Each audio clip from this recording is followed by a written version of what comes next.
I have good news today. James Saroka decided to plead guilty to the assault and battery charge of his pregnant girlfriend, landing him in jail for 9 more months as he's already served 3 months of the maximum 1-year penalty. I've seen some people speculate that he'll only be in there for 6 months, and that the 9 months cited in the court doc is not including the 3 months he's already served. I've been trying to verify if this is the case or not, but haven't heard anything back as of recording this video. Now, I don't really want to wait any longer since it's almost been 2 weeks since James has been sentenced to this point. I believe that the 3 months are already accounted for because the penalty in the court doc is cited as 1 year and or $1,000 fine as punishment for James's crime. He's also been ordered to pay a $250 fine as well as $125 to his girlfriend under something called a victim's compensation assessment. I can say for sure that James is still in custody though, as he's still on the jail roster and in the visitation contact directory. My ID was denied for this because I'm Canadian, but I figured I'd try anyways because I thought they would be cool, but I guess they're not cool. I have been in contact with someone who's been in contact with James through this service though, where Mr. Saroka has been just as indecisive and demanding as usual. First, James said he didn't want to do a video call, then proceeded to video call this person without warning. Once they missed his call because they were at work, James then messaged them instructions on how to add money into his commissary with a deadline, then tries to apologize for how defensive his demands are, ignoring the person's discomfort with them giving their personal information to a jail site that probably uses government web security, which is proven to be shit. After that, he writes, "While I wait for that to come through, I need you to share this jail contact with at least one other person because things are quiet in here." So another demand. While he assumes this person is going to put money into his account,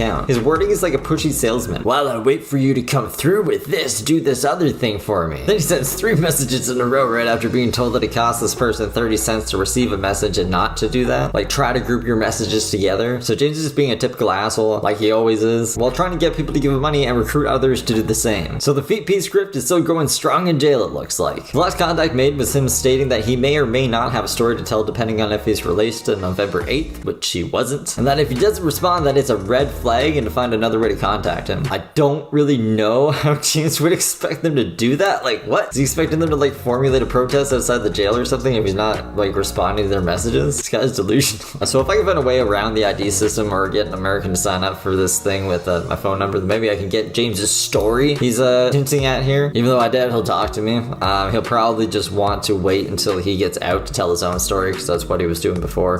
Before he was even in jail, he was getting mad at people telling his story because he wanted to gain the most money off of it. Part of the reason you have a lack of information on my story is it is in respect to the privacy of a lot of people and also the revealing of the story at an appropriate rate that is the healthiest for everyone. As it unveils, my goal is that there's as little damage as possible and as little court, if not, how about zero, for anybody.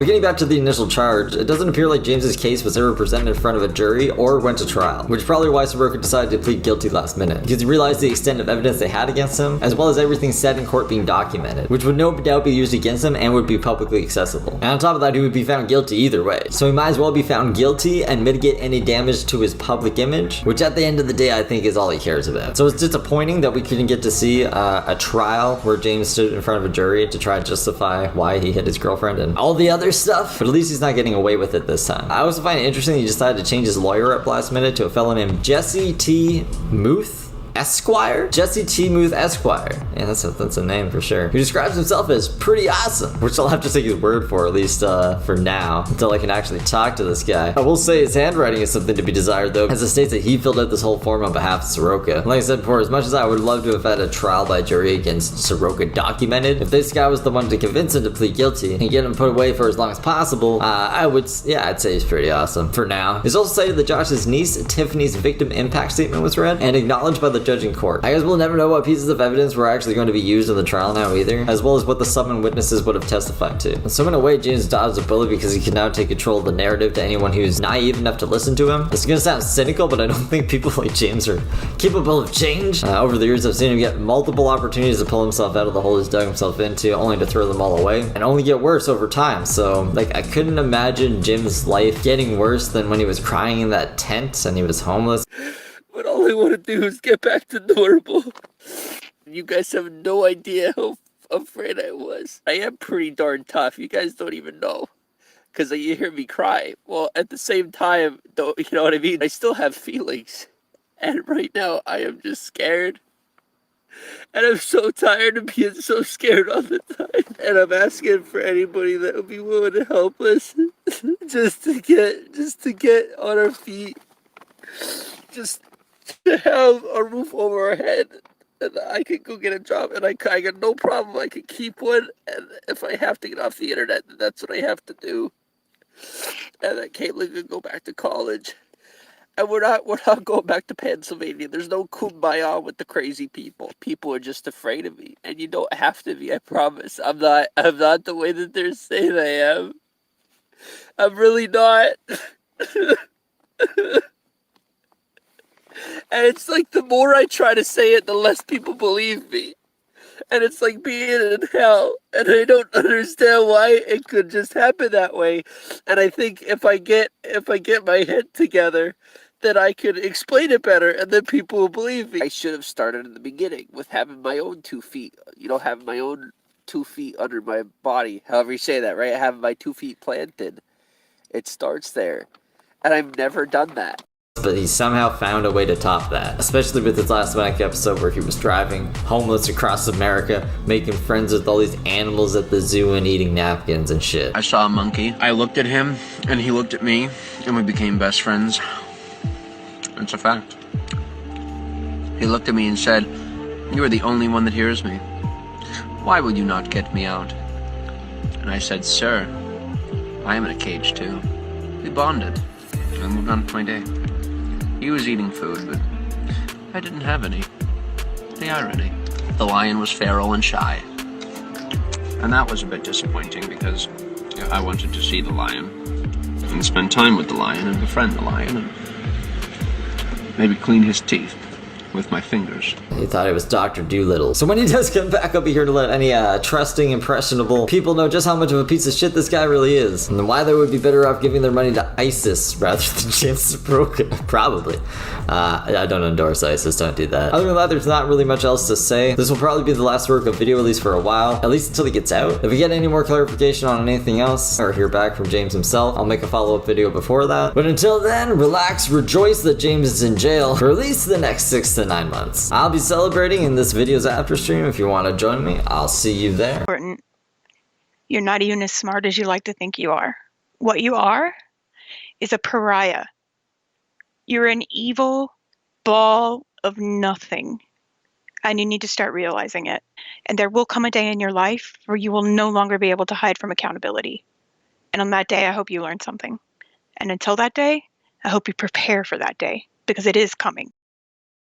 Alright, so I thought I'd give you guys a quick little update on our boy James Saroka here. Since my last video, he has remained in jail and has attended his arraignment hearing, where he pled not guilty and was assigned an indigent defense attorney, which is basically a public defense lawyer paid by the state. Since James obviously can't afford his own lawyer, he was homeless, living in a car eating out of napkins. Napkin. And oh boy, the lawyer they gave him seems preoccupied, to put it nicely. He's supposedly been practicing law for 10 years, and he has a total of 20 cases under his belt, which he thinks is good because he highlights it on his site. He doesn't specify how many cases he's won or shows satisfied client reviews, something common among lawyer sites. I was able to find through a bit of digging an unsatisfied client's review for him. This is from the Facebook page Rate Your Attorney. Mark A. Shantz, private attorney out of the Hartley Law Firm in Tulsa, who also doubles as a public defender in Rogers County, which is where James is right now, as well as a few other counties. One reader writes, "Probably the most disappointing criminal defense story I have ever seen in action yet. Very poor defense. He was privately hired to handle a legal matter regarding my son, who was falsely accused of a crime in Claremore, where James is. Imagine that! Crime I had thoroughly researched in all available police records of the alleged crime. I dissected and outlined every discrepancy and problem that revealed a sufficient lack of evidence and gathered personal statements from eyewitnesses that proved his innocence and gave it to Mr. Shantz, who would have nothing to do with it, yet still worked closely with the DA while my son was being threatened and forced by Rogers co-judge, DA, and his attorney to cop a plea deal or else.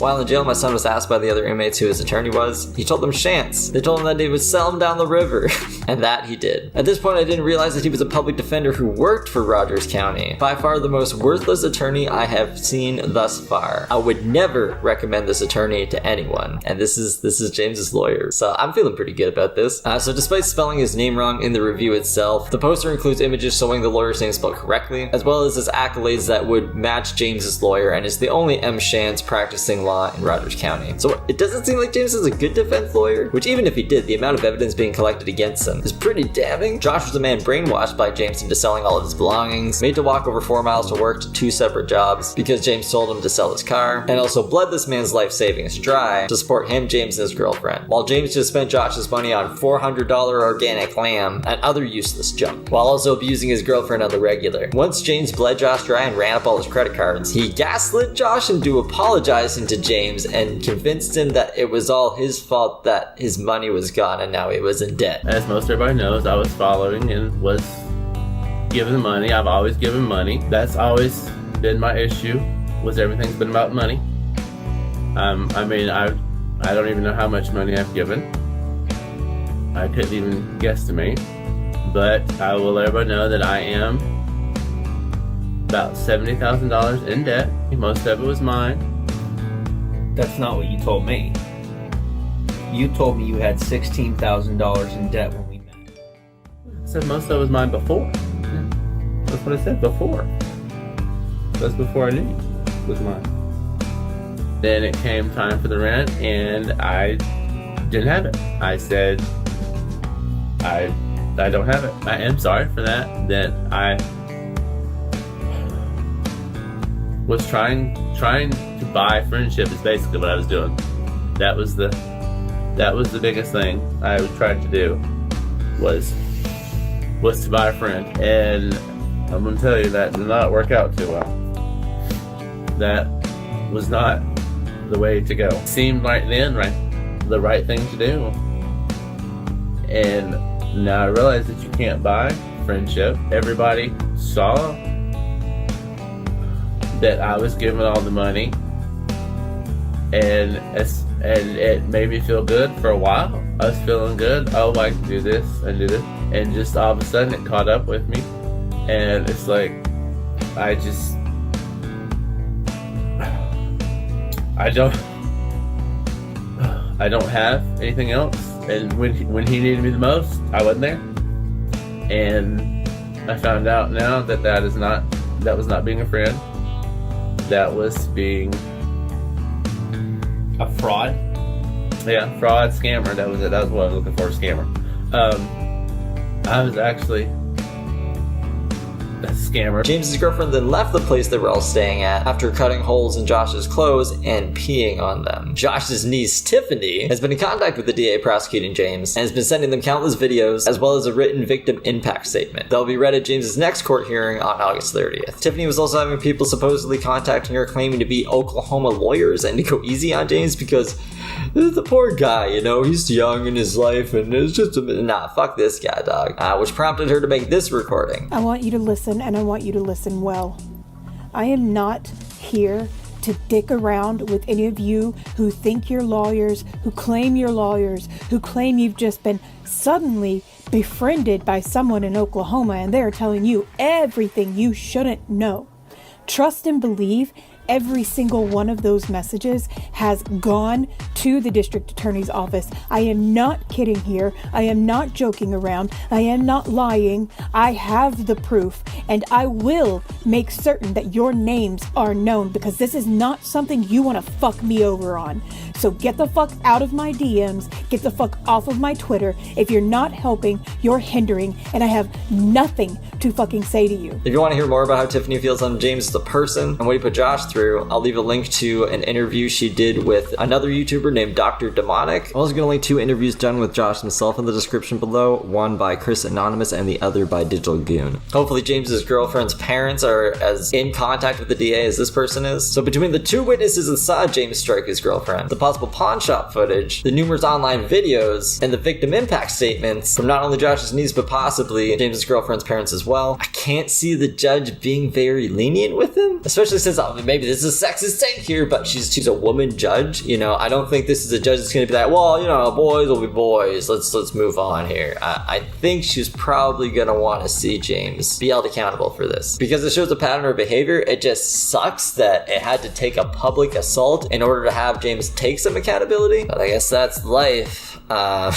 Fuck, man. Another interesting thing that happened was James reached out to another periscoper named Chendrix from jail via a phone call. He said he didn't accept the call. Chendrix thought this was weird because only 3 people from Periscope have his phone number, one of those 3 being Josh. And he said that Josh had reached out to him after a year of not talking to him ever since he played a prank on Chendrix with another periscoper. What I believe happened is they were not really catfishing him, but pretending they wanted to hook up and then leaking Chendrix's DMs between him and this other periscoper and making fun of him for it. Kind of like what happened to Jonathan Wombat. It was a setup. Tell us what you're talking about. It's like a girl says she'll make out with you, but then her boyfriend is waiting around the corner with a pee-filled balloon. I got hit in the face with a pee-filled water balloon. Bam. Okay, I don't know how they did it. They filled the balloon with pee, a funnel.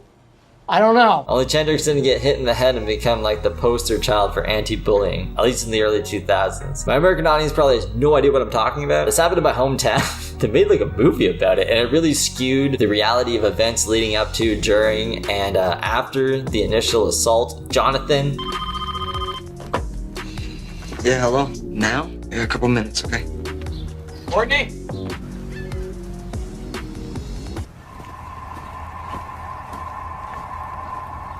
Yo, where you going? He is godless, yo!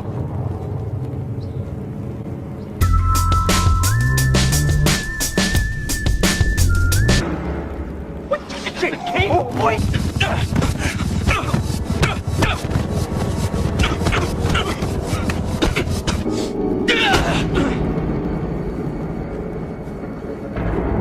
Fatality. Man, I don't care if this kid lives or dies, yo! But that's a whole other video. Maybe I'll make a video on that. In the DMs that Chendrix leaked between him and Josh mentions that James had reached out to a few other people from jail. When I asked Josh about this though, he first denied it before saying he didn't know if James had reached out to anyone else. And if he would have, it would have been through Facebook. But I don't understand how that would make sense. I can't see the judge giving him Facebook privileges. Or Chevrix just listing his number on there. So I don't know what prompted Josh to say this to Chevrix or how James got Chevrix's number. If he did in fact call him, which Josh also seemed skeptical about. I reached out to Chevrix as well to ask him why he thought James reached out to him. For the messages he posted, it seemed like James was trying to crash with him when he was in Stillwater, asking for money to fix his car around mid-July. Chevrix never got back to me though, so I don't know what to believe here. He didn't like post like a missed call from the jail or anything, or like show his phone log, so I don't know. I think the only thing Chevrix is basing this off of is Josh reaching out to him after not talking to him for a while to apologize for the prank he played on him, and then James coincidentally also called him. So like, wouldn't it make more sense for Josh not to reach out to Chevrix at all if he was involved? And post it just tonight? I don't know, fuck man. All I thought was, there's an update about James reaching out to someone, and then it got to like, I don't even know if this even happened anymore. So I'm gonna try to call James in jail and see. I'll ask him myself, even though I don't trust James either. But yeah, fuck it. I haven't had the best luck so far, but I'm optimistic and I enjoy a challenge.